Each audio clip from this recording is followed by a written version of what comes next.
Lw'okugondera amateeka ga Pulezidenti waffe omungi gwe yassaako, bano abangi boolaba bakozi ba kampuni okuyingira abasooka ne batukebera biki byonna tukkiza ffenna ng'abakozi abali mu kampuni twakampinga wano tuli balamu.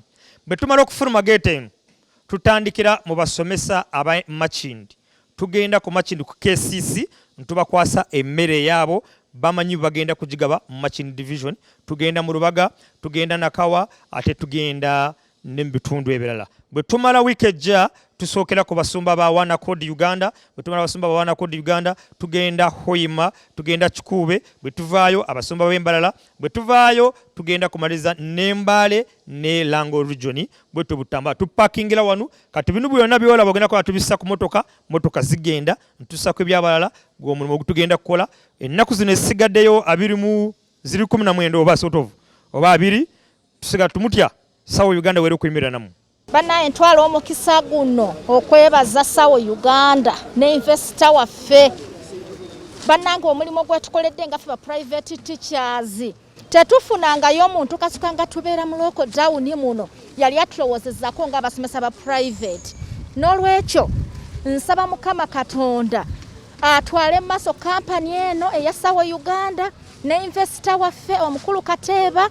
Mukama mwe kyasinga okwetaaga kubanga ffe nga baticha atukoledde omulimu ffe tubadde tetulanga omuntu yali atulowozezzaako nti n'abasomesa abaana bato gye bali naye twebaza Mukama ayongera investor waffe ate ne kampani yaffe okugitwalira ddala maaso neyanzeege. Nze Madamu Harriet Nantumbwe ntwala omukisa guno okwebaza Sawo Uganda ne investor waffe Mwami Kateeba okutulowoozaako ng'abasomesa ba private school. Tumaze omwaka mulamba nga tuli bwaka guno tukutte gwa 2 naye yabadde awo Mukama n'amulabikira n'amugamba owaayi abantu bali bubi.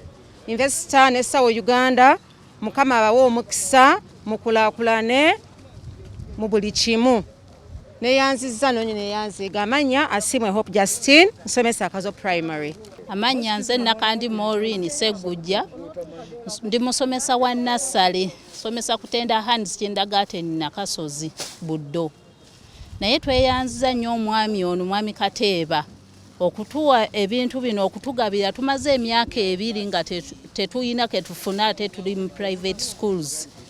Tetuyina newe basuubiza zino sente z'abagundi balowooza kuba boda bokka n'aba taxi naye ffe tetufunangayo tuli wano mu Wakiso. Naye twebaza omwami ono Kateeba okutugabirira ne kampuni ye ya Sawo Uganda okutugabirira Mukama amwongere omukisa.